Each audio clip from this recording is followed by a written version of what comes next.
കൂടുതൽ സീറ്റുകളിൽ മത്സരിച്ചത് ഒരു വീഴ്ചയായി തോന്നുന്നുണ്ടോ? ഒന്നുമല്ല, നാട്ടിൽ നല്ല ശക്തമായ സ്വാധീനം ഉണ്ടാകുന്ന ഒരു പാർട്ടിയാണ്. പക്ഷെ കൂടുതൽ ഇടങ്ങളിലേക്ക് പോയപ്പോൾ വ്യക്തമായിട്ടൊരിടത്തും ശ്രദ്ധ കേന്ദ്രീകരിക്കാൻ കഴിയാതെ വന്നു തോന്നുന്നു. ഞങ്ങള് 2021 നിയമസഭയിലേക്ക് ആദ്യമായിട്ട് മത്സരിക്കുമ്പോൾ ഞങ്ങൾക്ക് കുന്നത്തുനാടില് 3 പഞ്ചായത്തുകളിൽ മാത്രമേ പാർട്ടി സംഘടനാ സംവിധാനം ഉണ്ടായിരുന്നുള്ളൂ.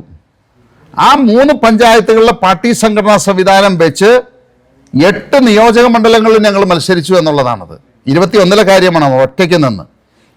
ഇത്തവണ ഞങ്ങൾ മത്സരിച്ചപ്പോൾ 19 സീറ്റുകളിൽ NDA എന്ന് പറയുന്ന ഒരു മഹാസഖ്യത്തിൻ്റെ കൂടെ അത്രയും ഒരു അതിൻ്റെ പിന്തുണയോടുകൂടിയാണ് ഞങ്ങൾ മത്സരിച്ചത്.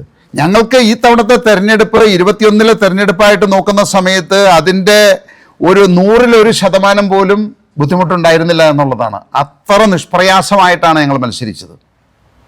അപ്പോൾ പാർട്ടി 19 സീറ്റിലല്ല, എത്ര സീറ്റിൽ വേണമെങ്കിലും മത്സരിക്കാവുന്ന രീതിയിൽ എക്യുപ്ഡ് ആയിരിക്കുന്നു ഈ തെരഞ്ഞെടുപ്പോട് കൂടിയിട്ട്.